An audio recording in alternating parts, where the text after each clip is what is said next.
한 주간 있었던 총선 관련 소식 자세히 분석해 보겠습니다. 네 분 모시고 함께 이야기 나눠보겠습니다. 김윤영 국민의힘 부대변인, 여선웅 전 청와대 행정관, 이종근 시사평론가, 정기남 조선대 정치외교학과 개공교수 나오셨습니다. 어서 오세요. 네, 어서 오십시오. 안녕하십니까. 공식 선거 운동이 시작되고 나서 첫 주말을 맞이했습니다. 그런 만큼 다양한 이야기들, 소식들 저희가 준비했는데요. 영상 보시고 오늘 대담 시작해 보도록 하겠습니다.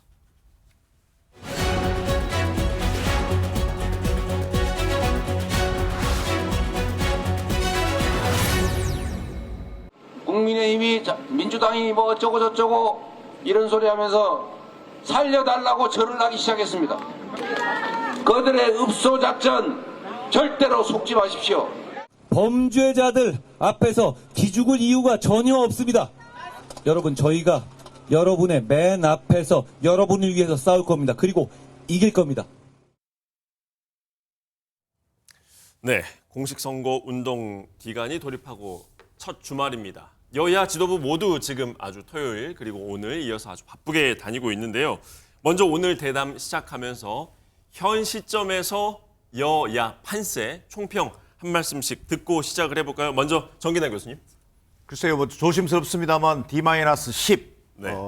남은 시점입니다만 선거 초반 분위기는 그동안 민주당 공천 과정에서의 어떤 파동 영향 때문에 국민의힘이 전체적으로 높은 지지율과 나름대로 선거에서 유리한 어떤 상황이 되지 않느냐 이런 흐름이 있었습니다만 그게 네. 2, 3주 전을 기점으로 이게 확 변화되면서 예. 정권 심판론이 재점화되는 분위기. 그 속에서 야당의 어떤 지지율과 어떤 총선에서의 선전이 기대되는 상황에서 선거 전에 들어갔다고 해도 과언이 아닐 것 같습니다. 예. 그런 어떤 흐름이 현재는 좀 유지되는 분위기로 보여집니다.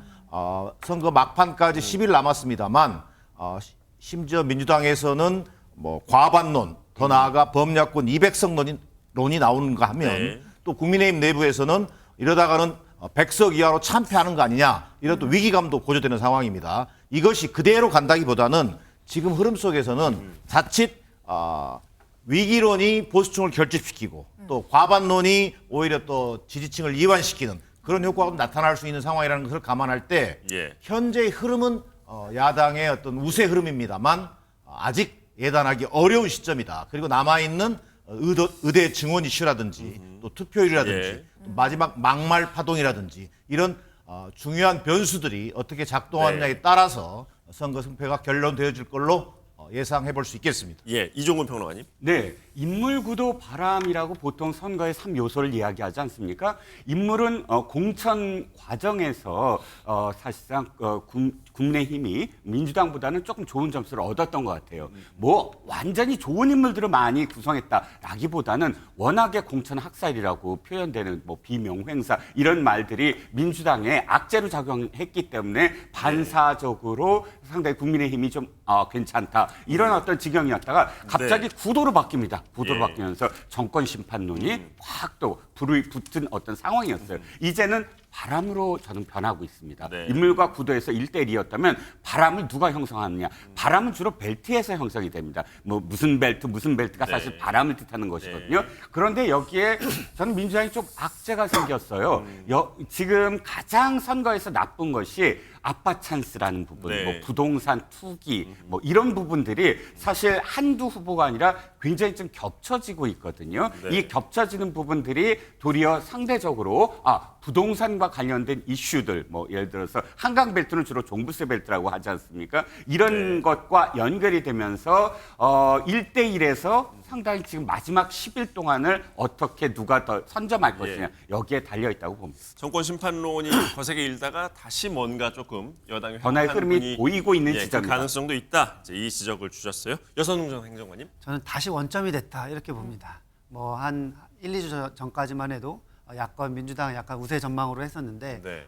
국민의힘에서 어쨌든 이종근 대사 문제 사임시키면서 예. 이걸로 이제 약간 불리한 이슈들을 약간 잠재웠고 민주당 같은 경우에는 최근에 이제 뭐 특정 인물이 전체 판세에 영향을 안 그렇게 많이 미치진 않겠지만 뭐 양문석 후보 뭐 이렇게 부동산 투기 문제 이런 투기 의혹 문제 이런 게 불거지면서 다시 원점이 됐다. 그래서 민주당 같은 경우에는 지금 뭐 중도 무당층 잡기 위한 노력들이 많이 필요할 것 같고요. 저 예. 국민의힘 한동훈 위원장 같은 경우에는 최근에는 이제 뭐 막말 이렇게 센 발언들 이런 거 하면서 보수 결집, 보수층 실망한 보수층들 투표장에 끌어나오기 위한 이런 전략을 쓰고 있는 것 같습니다. 지금까지는 네. 아직 혼조세다. 네, 이렇게 볼 수 예, 있을 것 같습니다. 끝까지 봐야 될 것 같다 이런 말씀 주셨어요. 김용현 부대변인. 저도 여선홍 전 행정관님과 같은 생각인데요. 사실 국민의힘이 이번 총선을 굉장히 어려운 상황에서 준비를 하고 있었습니다. 지금 지도부도 말 그대로 비상대책위원회로 구성되고 있거든요. 네. 그 말인즉슨 말 그대로 비상이라는 뜻이었고요. 저희가 총선 자체를 유리하게 생각하고 판세를 전략을 짜거나 그런 적이 없는 상황인데 단지 한동훈 비대위원장이나 뭐 윤석열 대통령 또는 집권 여당 차원에서 저희가 조금씩 국민들에게 다가가서 그나마 같은 선상에서 출발할 수 있게 된 게 아닌가라는 생각을 하고 있고 여전히 어려운 지역이 많고 특히 수도권 같은 경우는 저희가 18대 총선 이전에 이긴 이후에 이겨본 적이 없는 지역이라는 걸 너무나 잘 알고 있기 때문에 네. 거기에 맞춰서 잘 준비해 나가겠다 그렇게 말씀드리겠습니다. 예, 공식 선거 운동 기간이다 보니까 지도부가 가는 곳 어디를 갔냐 이걸 가지고도 아주 그 해석이 분분하게 나오고 있는데요. 이종훈 평론가님, 네네. 지금 보면 첫 번째 주말 어디를 갔냐면 한동훈 위원장은 수도권을 계속 집중적으로 다니고 있고 이재명 대표는 서울 선거의 초박빙 지역이라고 꼽히는 이른바 한강벨트 지역을 지금 네네. 뚫고 있어요. 네, 그렇습니다. 다 이유가 있겠죠. 당연히 이유가 있습니다. 이재명 대표부터 말씀을 드리면 지난 4년 전과 비교를 할 거냐 아니면 2년 전과 비교를 할 거냐의 차이예요. 4년 전 총선에서는 사실 서울에서 강남 이외에는 이 국민의힘이 이겨본 적이 없습니다. 네. 전부 파란색이었어요. 예. 민주당을 뜻하는. 그런데 2년 전 그러니까 지방선거와 네. 대통령 선거에서는 한강벨트를 중심으로 해서 빨간색이 이루어졌거든요. 예. 즉 대통령 선거에서도 윤석열 후보를 지지하는 서울에서의 구를 보면 예, 예. 되게 한강벨트입니다. 그리고 한강벨트가 비교적 다른 지역에 비해서는 이제 부동산 값이 좀 높다고 여겨지는 지역들이었어요. 그때 당시에 종부세 벨트라고 했어요. 예. 그러니까 마용성, 노도강도 뭐 나중에는 얘기가 됐지만 마용성이라고 보통 표현하는 게 경제신문의 부동산 면에서 장식했던 얘기예요. 네. 마포, 용산, 성동. 즉 부동산 이슈가 굉장히 컸던 곳이죠. 그러니까 그 벨트를 형성으로 해서 지방선거에서도 기초단체장 있지 않습니까? 네. 기초단체장 지역이 다 한강벨트였어요. 그러니까 이재명 대표는 그것을 다시 복원해야만 한다라는 생각을 할 수밖에 없는 것이고 예. 지금 한동훈 비대위원장은 이겁니다. 수도권의 분위기가 나쁘지 않았어요. 서울과 인천은 그래도 조금 해볼 만하다. 경기도는 조금 어렵다. 이런 지형에서 네. 서울과 인천도 어렵다. 이렇게 됐거든요. 예, 예. 그러니까 수도권에서 어떻게든 다시 어느 정도의 어떤 보함 내지는 뭐랄까요 안정화된 그런 승부처다라고 예. 그 유권자들한테 인식시키지 않으면 나머지 10일이 정말 힘들어진다. 그래서 예. 수도권에 정말 사활을 걸어야 된다라는 생각으로 양쪽 후보 다 가장 내가 복원하고 싶은 곳이 어디냐를 쫓아간 것 같습니다. 서울 경기만 합쳐도 100석이 넘기 때문에요. 정민환 교수님. 여기가 이제 가장 중요할 수밖에 없을 것 같습니다. 그래서 지금 이곳들을 집중적으로 다니고 있는 건데 판세를 한번 분석해 봐 주시죠. 이종훈 평론가님 말씀하신 것처럼 지난번에는 강남 3구 8개만 국민의힘이 가져가고 나머지는 다 민주당으로 넘어갔고 경기의 상황도 크게 다르지 않았습니다. 지금 서울 경기의 분위기는 어떻게 봐야겠습니까? 실제로 지금 말씀하신 것처럼 전통적인 지지층 텃밭이라고 알려진 영남이라든지 호남은 굳이 내려갈 필요가 없는 거예요. 네. 선거 전에 이제 10일밖에 남지 않은 상황 속에서는 부동층이 가장 많은 또 중도층이 많은 수도권에 집중할 수밖에 없습니다. 또 실제로 의석수 또한 120석에 육박하는 수도권에 집중하는 것이 여야의 어떻게 보면 당연한 선거 전략이라고 볼 수 있겠고요. 예. 자, 현재 시점에서 선거 판세라고 하는 것은 대단히 조심스럽습니다만 지금 정권 심판론에 불을 붙인 것이 호남이었다면 네. 그 흐름이 이미 서울 수도권에 상륙해 있는 시점입니다. 네. 자, 그래서 전체적으로 지난 4년 전 총선 때와 비슷한 흐름이 만들어지고 있다라고 하는 것이 일반적인 여론조사 전문가들의 평가인 것으로 그때 보여집니다. 민주당이 그 자당의 힘으로만 180석을 그렇습니다. 그래서 이게 180석 의석 수를 얘기하기보다는 네. 그 당시에 소위 이른바 현 정권 심판 여론이라고 하는 것이 그 당시 180석에 육박하는 정도의 흐름이 지금 만들어지고 있다. 분위기가 비슷하다. 그런 분위기가 말씀이시죠. 비슷하다는 거죠. 그것이 특히 서울 앞서 얘기했던 한강벨트 지역에서 지난 4년 전과 똑같은 이를테면 한 두세 석을 빼놓고는 다 이길 수 있는 것 아니냐라는 어떤 그런 흐름이 나오고 있는 상황입니다.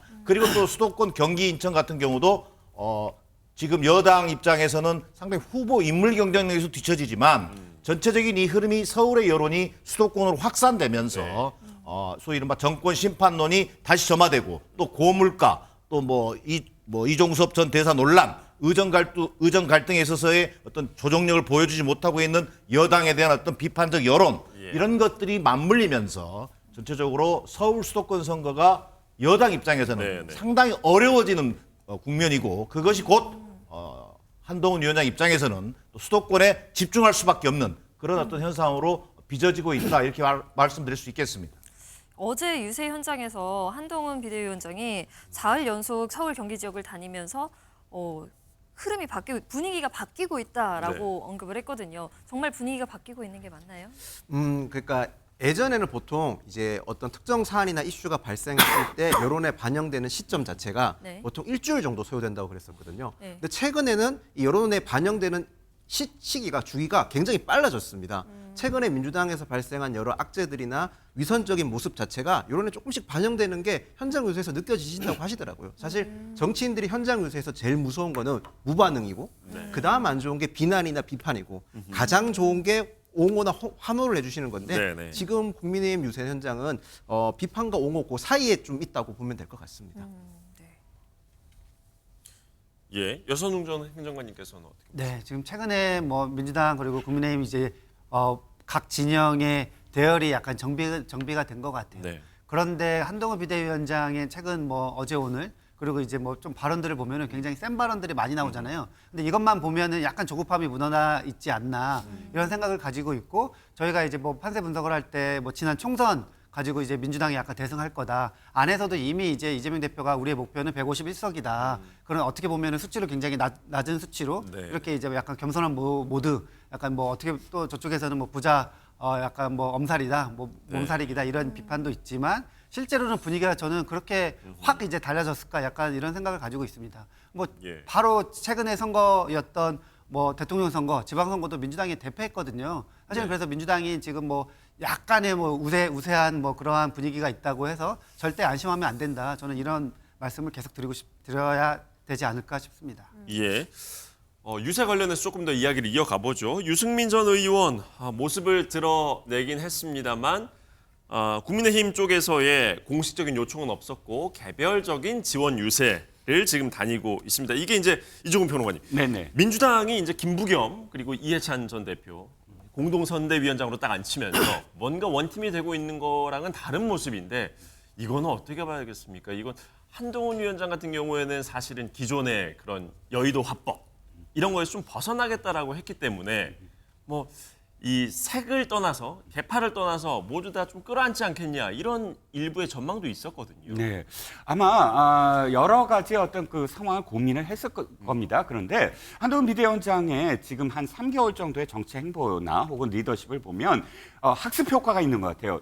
4년 전을 되풀이하지 않겠다. 네. 4년 4년 전에 사실 리스크가 굉장히 많았어요. 21대 총선에서 이 자유한국당, 미래통합당이었던 리스크는 가장 힘들었던 게 막말 리스크거든요. 각 개별 의원들의 후보들의 어떤 막말 리스크도 각각 도와준다고는 했지만 원팀이 되지 못했어요. 그때 대규모 어쨌든 선대위원장들도 많았고 뭐 김종인 선대위원장도 모셔오고 선대위원장 많고 정말 중진들 다 희생하고 할 수 있는 거 다 했는데도 왜 처참하게 졌을까? 전략과 전투에서도 실패하고 중심이 되지 못했다. 누군가 정말 책임을 지고 하나의 어떤 이슈를 주도하는 탑 세력이 없었다. 이게 이제 학습 효과로 전 보여지거든요. 그래서 한동훈 비대위원장이 3개월 동안 보여준 원톱이 물론 뭐 힘에 버겁다 뭐 여러 가지 이야기가 나오고 있지만 4년 전과 비교했을 때 메시지가 일정 정도 일관성이 있고 뭔가 앞으로의 비전이 보여지고 그다음에 막말 리스크가 일단 사라지고 이런 점들을 비교했을 때 지금은 어쨌든 한동훈 원톱의 효과가 나타나고 있고 여기서 또다시 무엇인가를 뭐 붙여서 어떤 리스크를 안고 가는 것보다는 이대로 페이스를 유지하는 게 낫다라는 판단이 아마 4년 전보다 이것이 훨씬 더 유리하다라고 판단한 것 같습니다. 아마도 그런 판단을 했을 것이다. 이제 이런 분석을 네네, 주셨는데 저는 뭐 제가 분석을 하는 거죠. 실제 선거에서는 이 네네. 효과가 네. 유승민 전 의원은 이제 사실은 중도층한테 좀 호소력이 있는 정치인 아니겠습니까? 끌어안았을 때 뭔가 더 표에는 도움이 될 것이다. 혹시 그런 생각은 안 드시는지? 자, 이렇게 보셔야 돼요. 유승민 의원이 두 가지예요. 하나는 뭐냐면 태도가 바뀌었어야 돼요. 어떤 태도가 바뀌었냐면 작년에 11월 달까지 어떻게 얘기했습니까? 아, 이 당에 내가 떠날 것인데 그거 결심을 12월 달에 하겠다라고 네. 했어요. 그러니까 당의 지지율을 보고 자신의 거취를 판단하겠다고 했습니다. 예, 예. 그런데 남겠다고 한 게 이제 12월 말이에요. 그 정도에서 남겠다고 했습니다. 그렇다면 자기가 백의종견하겠다라든지 이런 네. 어떤 선언을 했어야 돼요. 자기가 지금까지 견지했던 입장, 윤석열 대통령을 비판하고 정부를 비판하고 다 좋은데 선거에 내가 이 당에서 남아있겠다면 어느 정도의 어떤 메시지를 보냈어야 되거든요. 예. 그런데 아무런 메시지 없이 그냥 계속 가면 뭐가 문제냐면 이 당에서 유승민 예. 전 의원의 태도에 대해서 좋아하지 아니하는 유권자들은 진짜 유승민 의원이 만약에 손을 잡는다 했을 때 도리어 중도표보다 더 심한 어떤 예. 부작용이 있을 수 있다는 거거든요. 네, 그래서 네. 유승민 전 의원이 참 좀 아쉬워요. 그런 대목이. 자신이 난 진짜 받아들일 수 있다. 뭐든지 받아들일 수 있다. 이런 말 한마디였으면 저는 달라졌을 텐데 그런 태도의 어떤 변화 예. 이런 게 안 보였다는 거예요. 예. 끌어안아 봤자 표에 큰 도움이 안 됐을 것이다. 이제 이런 분석을 주셨어요. 정기남 교수님은 어떻게 저는 보십니까? 그런 판단을 한동훈 위원장이 하고 있다면 좀 상황을 잘못 읽고 있는 것 아니냐. 지금은 어찌 보면 작은 힘이라도 보태야 될 상황이다. 지금 여권 자체가 전체적으로 위기 상황이라고 하면서 유승민 전 의원의 도움조차도 받지 못한다면 예. 오히려 누구 도움을 받겠다는 것인지 저는 반문하지 않을 수 없습니다. 실제 야당만 하더라도 이해찬 고문이라든지 김부겸 전 총리라든지 3인 어떤 선대위원장 체제를 가져가면서 전국을 누비고 있습니다. 자, 그러나 이미 국민의힘 같은 경우는 한동훈 위원장의 한계가 뚜렷한 상황입니다. 원톱 시스템의 한계를 보여주고 있는 건데 예. 자, 그러다 보니까 한동훈 위원장 정치 경험이 있습니까? 선거 경험이 있습니까? 초보의 모습을 그대로 보여주고 있어요. 최근에 흐름이 좀 악화되니까 지금 한동훈 위원장 보여지는 모습이 뭡니까? 좀 전에는 뭐 조급해하는 것 같다고 그러는데 저는 제가 볼 때는요 약간 중심을 잃어가고 있다. 예. 자, 그동안 운동권 청산론을 얘기하더니 이제는 2조 심판론을 얘기합니다. 이제는 또 막말을 선동하고 있습니다. 이를테면 엊그저께 뭐라 그랬습니까? 정치를 뭐 개같이 하는 사람이 문제다. 뭐 이런 쓰레기 같은 뭐 정치인들 또 심지어는 제1야당 대표 이재명 대표에 대해서 쓰레기 같다는 표현까지 나왔습니다. 자, 이러면 역대급 비호감 총선을 지금 한동훈 위원장이 끌고 가고 있는지도 모르는 거다. 이건 네. 뭘로 설명할 거냐? 앞서 얘기했던 것처럼 여의도 문법을 속성으로 배우다 보니까 사실 제대로 배우지 못한 것 아니냐. 예. 이제는 선거 이전에 최소한의 이성과 품격을 보여주는 것이 한동훈 위원장의 역할입니다. 그리고 더 나아가서 여당이라면 대통령과의 차별화를 통해서 뭔가 국민의힘이 정말 민심을 받들겠다라고 하는 그런 역할을 해줄 때만이 여론이 움직일 수 있는데 심지어 유승민 의원조차도 끌어안지 못하는 선대위가 어떻게 네. 중도층의 민심을 끌어안을 수 있겠다는 것인지 저는 오히려 의문이 드는 그런 순간입니다. 예, 이종훈 변호사님. 30초만 잠깐 말씀을 네. 드리면 뭐 쓰레기 그다음에 뭐 개 말씀을 하셨지만 지금까지 민주당의 당대표는 초보입니까 아닙니까? 저는 이재명 대표도 초보입니다. 지금 뭐 국회의원 경험이 있습니까? 이번에 초선이에요. 그리고 당대표 하자마자 시작이 됐어요. 그런데 이분이 지금까지 1년 수개월 동안 보여준 표현들이 뭐였습니까? 아니, 개와 쓰레기는 정말 품격 있는 저는 상대를 한다면 품격 있는 용어이지 지금까지 1년 수개월 동안의 어떤 민주당이 보여줬던 용어에 비해서는 너무너무 다르다고 생각을 하고요.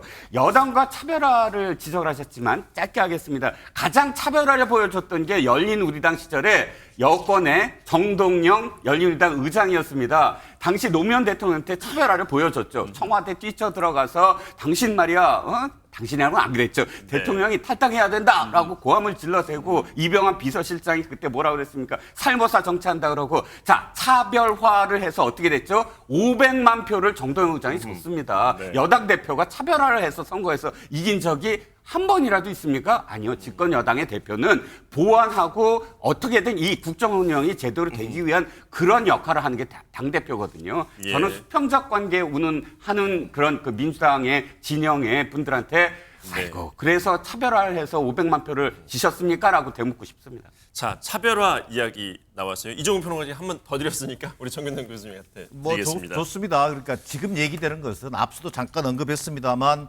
고물가, 또 이종섭 대사 논란, 의정 갈등 이런 면에서 한동훈 위원장의 해법이 있어야 한다는 거예요. 네. 한동훈 위원장의 해법이 윤석열 대통령에게 관철되고 정부 여당의 하나의 힘으로 나타나면서 그래도 정부 여당이 이런 민생 문제와 중요한 어떤 의제에 있어서 문제를 해결할 수 있는 능력을 가지고 있구나. 네. 이것을 주도하는 모습을 보여달라는 겁니다. 예. 차별화가 뭐 윤석열 대통령을 일단 비난만 하라는 얘기가 아니지 않습니까? 그 과정에서 한동훈 위원장이 보이지 않는다는 겁니다. 자, 한동훈 위원장이 보이지 않기 때문에 본인은 어디로 가고 있습니까? 야당 대표에 대한 공격으로 가고 있는 거예요. 네. 정부 여당이 선거운동을 야당 대표만 비난하는 방식으로는 성공하기 어렵다는 얘기를 제가 드리는 것이고 예. 자, 계속 2조 심판에만 매몰돼 있다면 정권 심판이라고 하는 큰 파도 속에 윤석열 대통령과 함께 예. 한동훈 비대위원장, 선대위원장조차도 예. 침몰할 수밖에 없다라는 게 제 판단입니다. 예. 정 교수님 지적해 주신 이 의정 갈등 문제, 한동훈 위원장이 해법을 내놔야 된다라는 부분. 잠시 후에 그 부분은 짚어보기로 하고요. 여선웅정한 행정관님, 유세 얘기 조금만 더 해보겠습니다. 민주당으로 다시 돌아가서 공천 갈등의 상징과도 같았던 박용진 의원, 그리고 또 임종석 전 비서실장. 지금 앞서 저희가 뭐 리포트도 받고 지금 화면에도 계속 나가고 있습니다만 같이 지금 유세 현장에 이제 돌아다니고 있단 말이죠. 이건 어떻게 봐야겠습니까? 불과 엊그제까지만 해도 공천 잡음, 우리가 이 방송에서도 몇 주 연속으로 계속 민주당 얘기를 잡음 얘기를 했었잖아요. 방금 유승민 의원 나왔는데, 그러니까 뭐 상황이 어렵다고 하는 국민의힘은 유승민 의원조차 이제 끌어안기를 못하고 있는데, 민주당 같은 경우에는 지난 뭐 한 2월 달이었던가요? 그때 이제 공천 갈등의 정점에 있었던 네. 어떻게 보면은 분열 양상으로까지 보여줬던 그런 인물들을 다 같이 이제 이렇게 안고 하는 선거를 이제 펼치고 있는 거죠. 그러니까 이재명 대표가 선대위 출정 시 공식 선거운동 첫날에 그때 이제 임종석 실장이랑 같이 껴안았거든요. 네. 그거 보면서 야, 민주당은 이기기 위해서 다 이제 끌어안는구나, 절박하구나, 이런 모습을 국민들한테 이제 보여주는 거라고 생각을 합니다. 그 임종석 전 비서실장 같은 경우에는 지금 첫 선대위 일정 마치고 민주당의 어려운 지역구죠, 낙동강 벨트에서 아마 뭐 언론 보도에는 오늘까지 이렇게 이제 험지에서 싸우는 민주당 후보들 돕겠다고 했는데, 민주당은 이런 모습을 계속 보여주면서 원팀 정신, 우리는 분열하지 않았다, 정권 심판이라는 큰 대의를 위해서 뭉쳤다, 이런 모습을 보여주는 선거 유세, 뭐 이런 전략들을 계속 이제 사용하고 있다, 이렇게 보시면 될 것 같습니다. 예, 다뤄야 될 이슈가 워낙 많아서요. 빨리빨리 넘겨보도록 하죠. 우리 김민영 부대변인님, 네. 이재명 대표 이야기 하나만 가보겠습니다. 그 지금 재판 이슈가 있어요. 지금 4월 10일 총선 날 전에도 계속 여러 건의 재판이 지금 동시에 돌아가고 있기 때문에 재판에 출석을 해야 된다는 말이죠. 이게 국민의힘 입장에서 봤을 때 이재명 대표의 당연히 활동에 이제 제약이 생길 수밖에 없는데 선거에도 분명히 영향을 미치는 일정이라고 보십니까? 저희한테는 저희가 말할 수 있는 부분이 되게 많죠. 일단 우선 모든 국민들 다 알고 있는 사법 리스크도 있을 거고요. 더 나아가서 개항 주민들한테는 그게 뭐가 되겠습니까? 지역 관리하기도 벅차고 지역 발전시키기도 어려운 게 국회의원의 역할인데, 당대표 역할 수료하랴, 자기의 사법재판 출석하랴, 지역 개항 주민들한테 미안하다고, 죄송하다고 해야 될 부분이 많습니다. 네. 거기다가 지금 어쨌든 현재 상황에서 민주당은 거대 야당이지 않습니까? 그 거대 야당 대표가 야당 대표로서 역할을 하는 게 아니라 자기 사법 리스크 관리하기 급급한 상황이니까 당연히 저희 입장에서는 그 부분을 지적하고 비난할 수밖에 없는 거고요. 그에 네. 반해서 국민의힘의 한동훈 비대위원장 같은 경우는 오롯이 선거 유세에 집중하고 있고, 더 많은 국민들을 만나고, 그리고 그 국민들의 민심을 더 많이 전달할 수 있도록 노력하고 있다는 점이 더 부각되기 때문에 저에겐 굉장히 유리하고 더 긍정적으로 작용할 거라고 평가하고 있습니다. 예, 국민적인 관심도가 선거일에 가까울수록 더 높아지고 있기 때문일까요?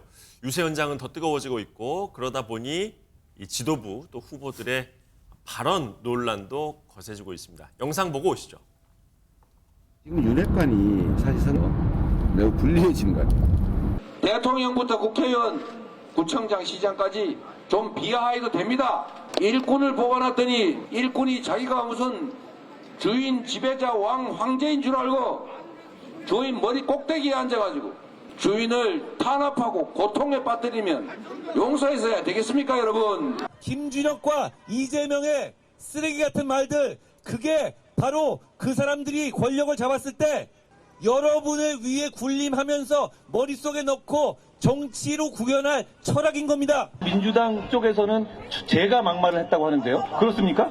저는 그 말을 물릴 생각이 없습니다. 그 말들은 명백하게 쓰레기 같은 말이기 때문입니다.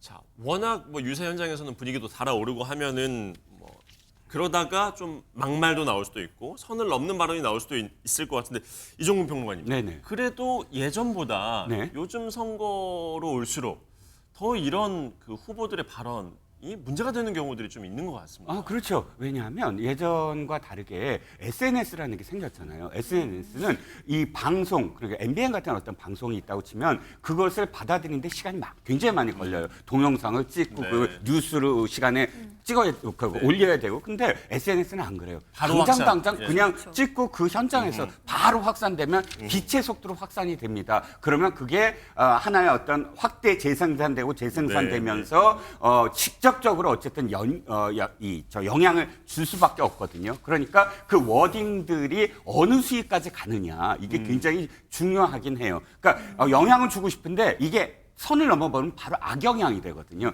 그 악영향과 그래도 사람들한테 임팩트 있게 어떤 표현을 쓴다. 왜 그 경계선은 사실 굉장히 구분하기 힘들긴 합니다. 근데 한동훈 비대위원장 저 표현 때문에 얘기가 나와서 제가 한 말씀만 드리면 조급하다 이렇게 표현되는 게 아니라 계획돼 있다라고 표현하고 싶어요. 왜? 이전과 이후가 딱 구분이 돼요. 뭐냐? 선거 유세 시작하자마자 이 표현이 들어왔어요. 그러니까 선거 유세 전과 선거 유세 시작하는 그 타이밍. 그 타이밍에서 선거 전략상 나온 발언이다. 전략상 어떤 전략이냐면 이거죠. 그 직전에 어떤 상황이죠. 지지율이 좀 이렇게 안 좋았던 어떤 상황들에서 윤 대통령과 대통령실에 대한 언급이 언론에서 굉장히 많아졌어요. 네. 그러니까 호감, 비호감 뭐 다 합쳐서 이종섭 대사 얘기 계속 말씀하셨지만 그러자 한동훈 비대위원장이 일단 지금까지 이야기했던 것과 패턴이 달라야만 한다. 왜? 그래야 자신한테 또 집중을 하거든요. 한동훈 비대위원장의 전략은 뭐죠? 한동훈 대 이재명으로 가야 돼요. 근데 윤석열 대 이재명이 갑자기 돼버리면 한동훈 비대위원장이 지금까지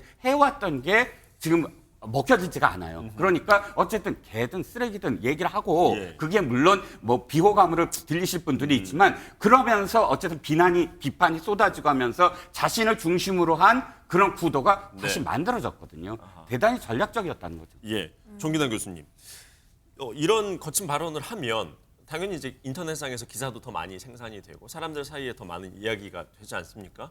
그러면 최소한 이제 집토끼라고 해야 될까요? 원래의 그 지지층을 뭔가 투표장으로 끌어오는 데는 더 도움이 됩니까? 아무래도 지지층 결집에는 도움이 되겠죠. 그것을 노리고 아마 한동훈 위원장도 좀 더 과격하고 거친 어떤 언어를 통해서 자극적인 어떤 선거 운동을 펼치고 있다. 이렇게 얘기할 수 있겠습니다. 네. 자, 그러나 지금 좀 전에 이정훈 평론가께서 말씀하신 것처럼 이게 선거 전략 차원이라면 저는 오히려 땡큐로 답해주고 싶어요. 네. 땡큐다. 민주당 입장에서 민주당 입장에서 땡큐다라고 하는 얘기로 답을 해주고 싶은데 이거 제가 볼 때는요. 명백하게 선거 결과에 조급해지면 말이 거칠어지기 마련입니다. 그리고 더 자극적인 유세에 집중하게 됩니다. 이것이 지지층을 결집하는 데는 일정한 효과를 내지만 선거라는 것이 결국은 뭡니까? 지지층을 최대 결집을 해시켜야 되지만 더 나아가서 중도 무당층을 어떤 세력이 견인하느냐가 관건입니다. 그런데 가장 중도 무당층이 민감한 게 막말이고 거친 자극적인 발언입니다. 지금 한동훈 위원장이 언급하는 민주당 후보들의 과거 막말들을 얘기하고 있습니다. 자, 그것이 적절했다라고 변호하고 싶지 않습니다. 그러나 과거의 막말과 소위 지금 현재 시점에서 국민의 염장을 지르는 이런 발언들은 다른 겁니다. 이를테면 875원 대파 한 뿌리 값이라고 얘기하는 이런 후보가 있으면 이건 국민의 염장을 지르는 발언인 거죠. 이런 것들을 구별해서 볼 필요가 있겠다. 여야를 막론하고 욕설, 비방, 막말 자극적이면 자극적일수록 중도층과는 멀어진다라고 하는 선거 방정식을 한동훈 위원장이 충분히 인지했으면 하는 그런 바람입니다. 발언 논란 하나만 더 짚고 가보죠. 김윤영 부대변인님께 드리겠습니다. 김건희 여사와 관련해서 인요한 국민의 미래 선대위원장 이 발언이 또 화제예요. 마피아도 아이와 부인은 안 건드린다라고 얘기를 했는데 여기에 대해서 조국 혁신당 대표가 지금 누구에게 하는 말이냐? 라고 했어요. 왜냐면 이제 본인 가족이 그 조국 사태 이후에 수사를 받고 이제 재판을 받고 있지 않습니까? 이 발언 이 발언도 굉장히 논란인 것 같습니다. 그러니까 이 해당 발언을 전체적으로 다 봐야 될 필요가 있겠더라고요. 물론 마피아라는 단어가 워낙 자극적이라서 그 부분이 좀 많이 부각돼서 그런데 이 전체 발언을 다 들어보면 지금 지금 현재 대한민국의 정치가 모두 다 태행적으로 과거만 집착한다는 지적을 많이 하고 있는 겁니다. 네. 지금 전 세계적으로 모든 나라들이 앞서서 발전해 나가고 있는데 대한민국 정치는 모두 과거에만 매몰돼 있어서 모두 제자리에 걸음만 하고 있다는 점을 강조하고 싶으셨던 거더라고요. 그러니까 어떻게 보면 대한민국 정치 전체적인 문제점을 진단하고 앞으로 나가자라는 발언이었는데 물론 단어 선택이라든지 이런 게 뭐 적절하다고는 보진 않지만 전체적인 맥락을 봤었을 때는 저희가 그런 점도 고려해 주셨으면 좋겠다는 생각입니다. 예. 이종섭 대사 그리고 의사 정부 갈등 이 이슈가 사실 선거를 앞두고 가장 큰 이제 변수로 떠오르고 있는데요. 네. 이 부분 계속해서 짚어보도록 하겠습니다. 영상 보고 다시 돌아오겠습니다.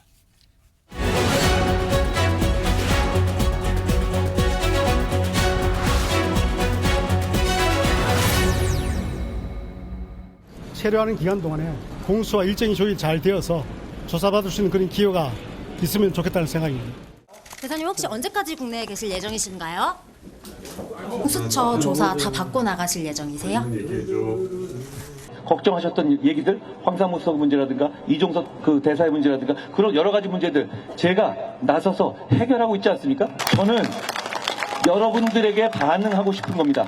국민의힘 구성원 전부가 우리 대통령께서도 진짜 이번 총선을 반성의 계기로 삼아서 남은 3년의 임기는 진짜 나라와 국민을 위한 정치를 하겠다.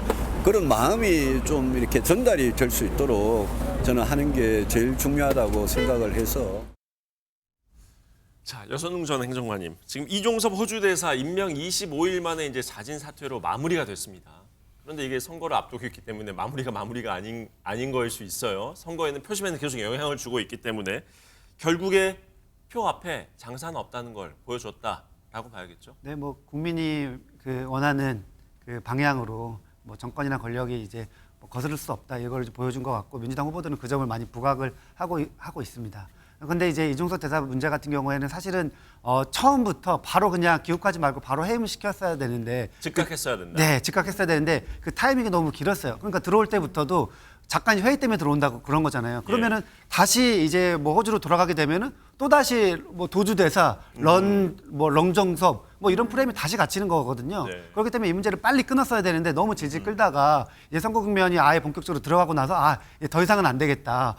그 국민의힘 후보들조차도 어제 이종석 대사 해임 소식 그리고 그 대통령의 수행 여부 들리니까 네. 그 유세 현장에서도 바로 환호성을 질렀다고 합니다. 그러니까 이 이슈를 얼마나 질질 끌었냐 이거를 이제 다시 한번 확인할 수 있는 대목이고요. 뭐 근데 이제 한동훈 위원장이 이야기하신 것처럼 이게 이제 뭐 바로 본인이 해결했다. 근데 이게 이제 뭐 반등의 뭐 실마리는 아니고 뭐 약간 떨어가는 뭔가 이 민심의 흐름에 약간 이걸 중단시킬 수 있는 뭐 약간 그런 조치였다. 이렇게 예. 좀 보여줄 수 있을 것 같습니다. 즉각 사퇴를 했어야 되는데 좀 늦었다라는 지적 주셨는데 정 교수님, 지금 당연히 비슷한 시각이 있을 것 같은데 사퇴가 늦어진 이유는 어디에 있다고 보세요?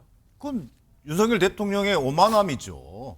이를테면 이 상황 자체를 지금 받아들이지 못하고 있다고 저는 보여집니다. 이를테면 정권 심판론을 증폭시킨 방아쇠 역할을 한 게 이종섭 전 대사 임명이고 사퇴 과정이거든요. 네. 그렇다면 윤석열 대통령이 진즉 사실은 이 국면 자체를 바꾸기 위해서라도 정권 심판 여론을 좀 잠재우기 위해서라도 결단을 내렸어야 될 사안이다. 앞서 얘기했던 것처럼 경질 해임을 통해서 대통령이 여론에 맞서는 것이 아니라 뭔가 국민 여론을 수용하려고 하는 모습을 보여주는 것이 필요했었음에도 불구하고 늦은 감이 있다. 저는 이종섭 대사의 사태가 결국은 이게 어느 정도 정권 심판론을 잠재우고 또는 뭐 국민의힘이 전열을 정비할 수 있는 어떤 그런 반전의 계기를 마련할 수 있는 그런 계기가 될지는 모르겠습니다. 네. 그러나 어쨌든 국면 자체를 바꾸기에는 대단히 역부족이다. 그것이 되려면 최소한 윤석열 대통령이 임명 과정부터 이 사퇴 과정까지의 유감 표명 또는 사과를 통해서 뭔가 민심을 온전히 받아들이려고 하는 그런 모습, 윤석열 대통령이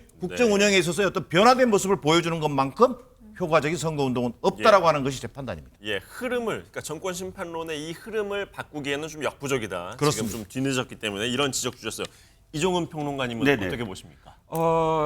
선거에서 사실상 늦은 건 없습니다. 지금 빨리 하는 것이 가장 최선입니다. 제가 보기엔 왜냐하면 이건 첫 단추부터 잘못 깼거든요. 임명부터 사실 저는 대단히 정무적인 판단이 안 됐다라는 겁니다. 이게 옳고 그른 거랑 상관이 없어요. 총선의 선거의 직면에서 유권자들 한 사람씩 만나보고 아니 이게 그 최상병 사건은 원래 이런 건데부터 설명을 할 수가 없는 부분이거든요. 그러니까 선거에서는 인화성 물질이 가득 찬 배나 마찬가지예요. 거기에 손톱만큼의 어떤 불길만 딱 던지면 그다음부터 완전히 그냥 불길에 휩싸일 수밖에 없습니다. 설명을 하거나 해명을 하는 것이 아니라 지금 상황에서는 이런 판단을 해야 된다라는 선거에 임박한 판단을 해야 되는데 윤석열 대통령을 포함해서 대통령실은 1년 수개월 동안의 어떤 국정 운영이 옳다고 생각하는 것은 끝까지 해야 된다라는 그런 뚝심으로 밀어붙였던 것 같아요. 그것이 꼭 틀린 태도는 아닙니다. 하지만 선거에 임했을 때 유권자들을 설득하는 과정이 꼭 그 국정 운영과 똑같아야 되느냐? 그건 좀 다르거든요. 그러니까 늦었다고 하는 말이 나올 수는 있어도 분명히 지지율 반등에 이거를 제로로 삼을 수 있다. 그럼요. 고집하고 끝까지 안 하는 거나 혹은 더 늦게 결정하는 것보다 지금 이 시점에서 끊어내는 것이 그나마 가장 최선이었다는 생각을 합니다. 예. 김용현 부대변인도 이게 지지율 상승에 유의미한 효과를 낼 수 있을 거라고 보십니까? 저도 같은 생각이긴 합니다. 물론 이종섭 대사 개인의 입장에서 봤을 때는 억울한 부분이 분명히 있다고 생각을 합니다. 뭐 임명 절차 과정에서도 법적 문제는 없었고요. 마찬가지로 수사권이 없는 헌병에게 수사 외압을 했다는 주장 자체도 공수처의 논리 자체도 저는 납득이 잘 안 가는 상황이긴 하지만 어쨌든 국민들에게 아까 이종근 시사평론가님께서 말씀하셨듯이 국민들에게 일일이 다 이런 사실을 해명할 수 없는 상황이기 때문에 한동훈 비대위원장이 민심을 받아들여서 대통령에게 건의를 했고 대통령께서 그 민심을 수용하는 모습을 보였기 때문에 저는 충분히 앞으로 지지율 반등에 영향을 줄 거라고 생각을 하고 있습니다. 예, 가장 큰 영향을 선거에 미칠 변수 또 다른 것 바로 의정 갈등이죠. 영상 준비되어 있습니다. 이것도 보고 다시 돌아오겠습니다. 우리 미래를 위해 언젠가 누군가 해야 한다면 바로 지금 제가 하겠습니다. 화물연대의 집단 운송 거부는 법과 원칙에 따라 단호하게 대응하여 폭력과 불법을 보고서도 이를 방치한다면 국가라고 할 수 없습니다. 노조 회계의 투명성 강화는 노동개혁의 출발입니다. 수십 년간 공고하게 유지되어 온 사교육 카르텔을 근절하고 의료 개혁이 바로 국민을 위한 우리의 과업이며 국민의 명령입니다. 자, 마지막 이제 의료 개혁에 대한 발언까지 보셨습니다. 이정민 평론가님. 네네. 이 의정 갈등 처음에는 이제 좀 국민적인 호응과 지지가 있었어요. 네네. 지금보다 훨씬 더 여론조사하면 좀 압도적으로 의대 증원해야 된다 이런 얘기가 많았었는데 또 뒤로 갈수록 이제 너무 장기화되다 보니까 좀 숫자 조정이 필요한 게 아니냐. 지금 이런 흐름으로 가고 있습니다. 자, 그런데 이게 지금 선거에는 엄청난 영향을 주고 있단 말이에요. 일각에서는 윤석열 대통령이 방향은 좋았었던 건 분명했고 뭐 이런 여론들 그래서 좀 저평가된 게 아니냐 이런 지적들도 나오고 있는 것 같은데 그 일부의 지적에 대해서 어떻게 보십니까? 저평가라고 하신다면 의정과 관련된 의료 개혁에 대한 저평가 말씀이십니까? 그렇죠. 예. 여러 가지. 그러니까 윤석열 대통령이 해온 것들이 앞서 이제 영상에서 많은 것들을 봤는데 그런 것들이 지지율에는 잘 반영이 되지 않는 것 같다. 그러한 지적들인 건데요. 네, 그렇습니다. 일단 하나 더 제가 말씀을 드리면 역대 그런 그 집권 여당 내지는 그 대통령이 중간에 총선을 하는데 긴축 재정을 한 건 처음이에요. 다 확대 재정을 했습니다. 재정 왜냐하면 돈 풀고 하면 선거에 좋은 영향을 미치니까 그건 역대 어떤 진영의 대통령도 그랬습니다. 그런데 거의 유일하게 긴축 재정을 해버렸어요. 인기 없습니다. 하지만 옳다고 생각하는 건 해야 된다. 국가의 채무가 천조가 되니까 해야 된다. 여기서 갑자기 또 재정을 확대시키면 우리나라의 미래 그러니까 미래 세대가 문제가 있다. 이런 태도가 바로 윤석열 대통령의 국정 철학인 것 같아요. 아까 그 5가지 전부 다 옳다고 여기는 걸 밀어붙였잖아요. 의료 대란 역시 마찬가지입니다. 그런데 일단 아쉬운 건 뭐냐면 이런 부분들이 지금에서야 뭐 쇼츠로 나오고 하는 부분들이에요. 사실 이게 늘 국민들에게 이걸 하겠다 그리고 이걸 완수했다라는 게 국정 홍보로서 어느 정도 국민들이 각인될 수 있다면 이걸 굳이 선거 앞두고 국정홍보 KTV가 이렇게 쇼츠를 만들지 않아도 되는데라는 생각이 들고요. 의료 대란 한 가지 아쉬운 게 뭐냐면 이겁니다. 국민들은 그 뜻도 동의를 하고 그다음에 과정도 의사들이 철밥통을 지킨다라고 동의를 해요. 마지막 단계가 결과거든요. 다 좋아요. 뜻도 좋고 과정도 다 좋고 네. 다 지지를 보내지만 그러나 결과를 빨리 내야만 한다. 결과가 없이 이 상황이 지속된다면 국민들이 생각하기에 뜻이나 과정 그건 잊어버릴 수가 있어요. 그러니까 어떻게든 물밑 협상이든 뭘 하든 여러 가지 어떤 방법을 통해서 빨리 결과를 내야 된다라는 게 국민들 마음인 것 같습니다. 지금 이 사안에서 핵심은 의대 정원 이 증원 규모에 대한 문제입니다. 정기남 교수님, 지금 2,000명 여기에 지금 꽉 지금 우리 그 정부와 또 의사 단체 이 부분에서 서로의 지금 한치의 양보도 없습니다. 안철수 지금 국민의힘 공동선대위원장 같은 경우에 이제 의사 출신이에요. 이 발언이 주목을 받을 수밖에 없는데 증원 규모를 재검토하자 여권 일부에서는 이런 목소리들이 지금 나오고 있거든요. 2,000명이라고 하는 이 숫자 조정될 가능성이 있겠습니까? 선거 전에요. 저는 그걸 손대지 않는 한 진전이 없을 것 같다는 판단입니다. 그게 2,000명이 무슨 금과 옥조도 아니고요. 2,000명이라는 것이 뭐 예를 들면 OECD 국가가 정하고 있는 증원 규모 숫자도 아닙니다. 예. 자, 결국은 정치라고 하는 게 뭡니까? 윤석열 대통령이 지금 이 소위 의정 갈등 문제를 바라보는 시각을 제가 얘기하고 싶은데요. 우리 국민들이요. 처음 시작할 때만 어땠습니까? 국민 80% 이상이 의료 개혁에 동의하는 입장이었습니다. 그러나 지금은 의료 개혁이란 말을 쓰지 않을 정도가 돼버렸어요. 의정 갈등으로 변질돼 버렸습니다. 자, 법과 원칙으로만 모든 일을 하는 것이 아니라 결국 정치라는 게 국정 운영이라는 게 뭡니까? 이 갈등을 어떻게 타협하고 조정해내서 그 결과를 국민들에게 바치는 겁니다. 그게 이른바 개혁입니다. 이 일련의 과정을 지금 윤석열 대통령이 놓치고 있는 거예요. 자, 총선 시작하면서 이걸 밀어붙이려고 했습니다. 그래서 야권에서는 약속대련 은훈 나왔습니다. 자, 약속대련이라도 해야지요. 이를테면 윤석열 대통령 국민을 위해서 환자 생명을 볼모로 하는 이런 의정 갈등을 매듭질 책임 있는 국정 최고 책임자입니다. 그런 면에서 의료 갈등은 한 발씩 안철수 위원장이 언급했던 것처럼 숫자에 집착할 것이 아니라 법과 원칙에 집착할 것이 아니라 어떻게 하면 갈등을 타협하고 조정해내서 하나의 결과물로 만들어낼 것인가에 지금은 집중할 때다. 자, 의료개혁에서 뭔가 성과를 냈다. 의정 갈등을 해결했다. 윤석열 대통령이 정부 여당이. 자, 그러면 지지율이 확 오르느냐. 저는 그 대목은 그 다음 문제로 생각합니다. 이미 국민 여론이 지칠 대로 지친 상황에서 그것이 얼마나 파장이 있을지는 가늠하기 좀 어렵지만 그 파장 여부를 떠나서 국정 운영의 최고 책임자로서 매듭을 지어줘야 한다는 측면에서 대통령에게 중요한 책무가 놓여져 있다라고 보여집니다. 이런 가운데 신임의협회장에 이면택 후보가 당선이 됐습니다. 상당한 강경파 인물로 알려져 있는데요. 정부와 대화 조건으로 의대 증원을 백지화하겠다 또는 이 보건복지부 2차관의 파면을 내걸기도 하는 발언을 하기도 했습니다. 이 부분 과연 정부와 대화가 될 거라고 보는지 어떻게 전망을 하시는지요? 지금 정부뿐만 아니라 의료계도 지금 대화 협의체가 구성이 안 되고 있는 상황입니다. 사실 아까 이종근 시사평론가도 말씀하셨지만 만약에 정부가 선거만 바라봤다면 지금 이 상황에서 이 이슈를 크게 확산시키지는 않았을 겁니다. 국정 운영과 총선을 일치시킬 수는 없는 거거든요, 시계상.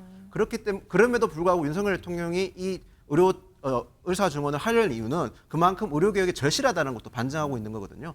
이런 상황에서 국민의힘이 할 수 있는 역할은 그러니까 국민들의 민심과 정부에 갖고 있는 생각과 그리고 의사 단체에 갖고 있는 생각의 이견을 최대한 줄여서 협상을 할 수 있게끔 만드는 거라고 생각을 하거든요. 앞으로 남은 기간 저희가 최대한 그런 협상이 원활히 될 수 있도록 노력을 하도록 하겠습니다. 여전 행정관님께서는 어떻게 보시나요? 저는 개인적으로 정부의 의대 증원, 어떻게 보면 큰 틀에서는 의료 개혁이라고 할 수도 있는데요. 저는 이 부분을 찬성합니다. 그리고 정부가 선거에 상관없이 이 부분을 잘 추진했으면 좋겠거든요. 근데 그냥 국민의힘 입장에서 보면 굉장히 아쉬운 게 아니 지금 선거 앞두고 왜 이런 민주당도 원론적으로 찬성하는 이 이슈를 이상한 전선을 그어가지고 이게 선거에서 악영향을 미쳐서 민주당 국민의힘 후보들까지 이거 하지 말자, 이거 조절하자 이런 이야기가 나와서 오히려 이 의료개혁 아니면 의대 증원 문제에 관련된 약간 이 동력이 지금 더 오히려 떨어뜨리고 있다. 그래서 윤석열 대통령 그리고 용산이 약간 이상한 고집을 부리고 있다. 약간 이렇게 느껴집니다. 시간이 많지 않았는데요. 저희가 제3지대라는 표현을 써볼 수 있을까요? 지금 조국 혁신당의 돌풍 이 부분도 마저 짚어보도록 하죠. 영상 보고 오겠습니다.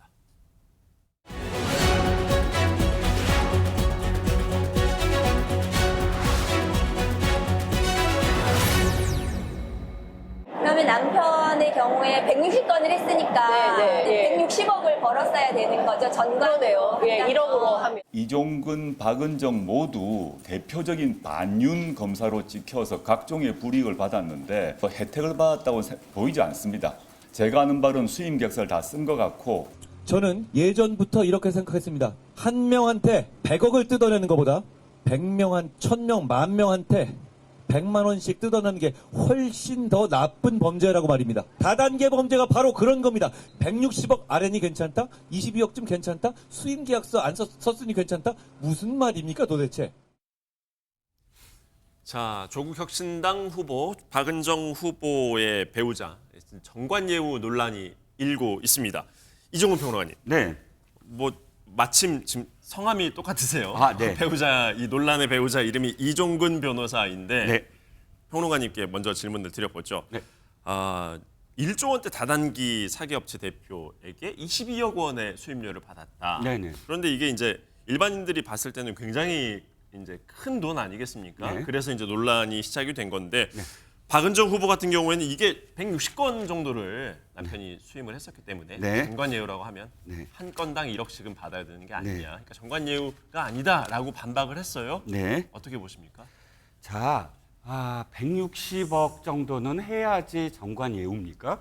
자, 그렇다면 안대희 대법관 얘기를 안 할 수가 없습니다. 박근혜 대통령 당시에 국무총리 후보자였는데 안대희 대법관이 당시 금액이 27억이에요. 10개월 동안 27억입니다. 그런데 전관예우로 27억이나 지금 높은 수임료를 받았다고 해서 후보자 사퇴했어요. 당시에 조국 교수 뭐라고 했습니까? 막 비난의 글을 또 댓글로 그렇죠. SNS에 올렸어요. 27억이 뭐냐? 이렇게 초고 수임을 해도 되느냐? 그런데 어떻게 됐습니까? 지금 이종근 전 검사장은요.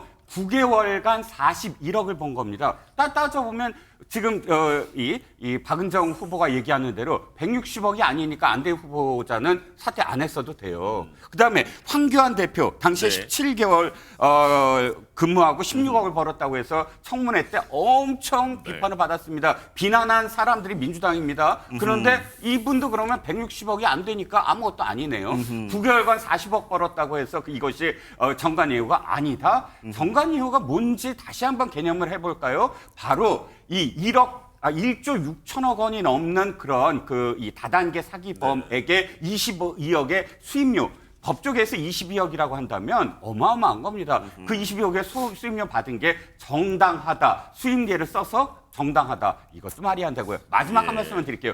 조국 대표가 이 당이 강령을 어떻게 지었냐면 1번이 검찰개혁이고 2번이 민생 경제 회복입니다. 1, 2번이 다 말이 안 돼요. 1. 검찰개혁, 전관예우가 바로 검찰개혁입니다. 그렇게 본인도 얘기했고 2. 민생회복, 1조 6천억 원의 피눈물 나는 그런 이 피해자들의 돈을 그대로 그 일부를 수임료로 받은 사람입니다. 그게 민생과 직결되는 후보거든요. 물론 남편이라고 하지만 이 남편이라는 사람도 부인과 똑같이 검사 시절에 검찰개혁을 함께 얘기했던 사람입니다. 그런데 부끄러움 없이 물론 제 개인적인 의견입니다. 부끄러움 없이 아이고 160억이 안 되면 전관예우가 아니다. 아이고 수임계를 썼기 때문에 전관예우가 아니다. 지금까지 자신들이 했던 말을 곰곰이 되살려서 생각해 보시기 바랍니다. 예, 정 교수님. 이종근 변호사 같은 경우에는 지금 논란이 된 사건, 모든 사건에서 이제 그 수임했던 거 내려놓겠다, 사임하겠다라고 얘기했습니다. 논란이 끝날 수 있을까요? 사임하겠다라고 하는 것은 어떤 나름대로 평가할 수 있다. 그런데도 불구하고 좀 전에 언급했던 것처럼 박은정 후보 같은 경우에 이를테면 국민의 염장을 지르는 발언을 좀 안 했으면 좋겠다. 이를테면 160 우리가 정관예우를 받았더라면 160억 원을 벌었어야 된다. 이런 부적절한 발언이 어디가 있습니까? 이를테면 전관예우라고 하는 것은 수임계약서를 썼냐 안 썼냐의 문제도 아니고 친윤 검사냐 반윤 검사 문제도 아닌 것입니다. 국민들이 받아들일 때는 검사장 출신의 변호사가 본인의 어떤 전문성을 살려서 오히려 피해자를 변호하는 것이 아니라 가해자를 변호하는데 그 경력과 전문 경험을 썼다는 거 아니겠어요? 그리고 예. 그 변호사비조차 어찌 보면 그 피해자들의 피 같은 쌈짓돈으로 만들어진 네. 뭔가 돈이라고 생각하는 것이거든요. 그런 의미에서 전과내후를 얘기하는 것이고 부적절함을 얘기하는 겁니다. 자, 네. 조국 혁신당 지금 뭐 돌풍에 이어서 뭐 파죽지세의 어떤 흐름을 보여주고 있습니다만 이런 그 박은정 변호사 문제라든지 네. 또 뭐 김준영 뭐 원장 문제라든지 네. 이런 후보들의 재산 형성 과정에 대한 문제에 있어서 좀 더 국민의 눈높이에서